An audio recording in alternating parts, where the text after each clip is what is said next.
everybody. Today we're going to be covering the Order of the Heroes. So if you haven't noticed, there was a recent update in the patch notes, and in there you can see right here where the optimization says when several of your heroes' skills are triggered at the same time, their skills will now be released in the order of hero position. Slot 1, slot 2, slot 3. So what that means is if you're looking at your hero lineup and we go in here, slot 1, slot 2, slot 3.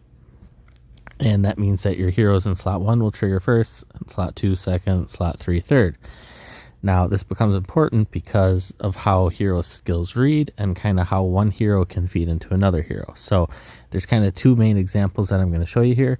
The first is going to be based on rage. So if you guys don't know, Erin, yes, when her skill goes off, she has the benefit of providing additional rage to other heroes.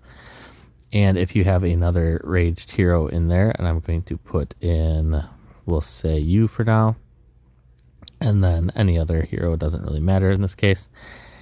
What will happen is Erin Yes's rage can go off, and if you is close enough to maxing out her rage, but she's not a full bar yet, she can actually feed into use rage and have her trigger in the same turn. Now, our goal when we're fighting is basically to have our heroes trigger as soon and often as possible. The more damage you do early, the better off you are. So you want to keep that in mind as you're setting heroes up. So if I have these three heroes here, I actually would switch them around. Now, it seems kind of redundant to put Kodia first, but she doesn't have a skill that gets triggered at all. Basically, she's a silence hero and she is a boost hero, so her skills don't really matter. Erin, yes, is a rage hero, so as her rage builds up, it will go off. Once it hits 7, same with you, but because if U's at 6 and Erin, yes, goes off right before, you can actually get you to trigger in the same round instead of triggering the next round when you have less troops or something on the tile. So that's kind of example 1. Example 2 is going to be what I call the debuff. So some heroes we're going to need for this are Aya, Maximo, and Common Hazel. So this becomes important because part of Aya's skill is she debuffs her targets to take additional damage the next time they're hit. Kind of going with the same method as before is if she's the last person there, you're waiting around a turn for your damage to hit, but you want to hit this quickly and soon as possible. So if she triggers first, what that means is that, so she triggers, if these two trigger in the next turns, what that's going to allow is it's going to allow them to hit the debuffed target and do that additional damage right away instead of waiting an additional round. So in this case, Aya triggers and Max triggers, and that hits Aya's target and does the additional damage now in the same turn. Now, if we flip those, Max triggers hitting no debuff target. Aya triggers at the end of the round, so she triggers as your third hero.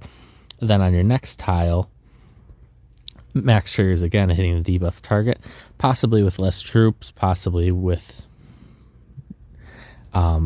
no targets, things like that can all come into effect, and it can make you do less damage. So again, the goal of this is to optimize your heroes to basically hit in an order that maximizes them. So some combos that this becomes relevant with, one of those was with Aya, just because she has that debuff.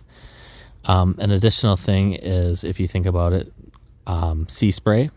So he has something where he attacks a debuff target and it does additional damage. Same thing goes for a lot of heroes where they have that. I think Megatron's another one where when the armor unit launches a missile, it attacks vulnerable targets first, and it does an additional 130 damage to it for me.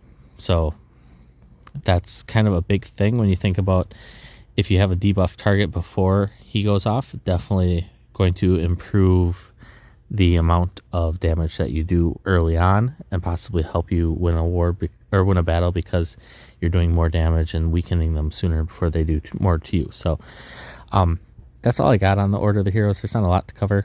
I hope this makes sense to you all. Please leave any questions, comments you guys have on this. Remember to like and subscribe and share the heck out of this, guys. I can always use the extra support. So, see ya.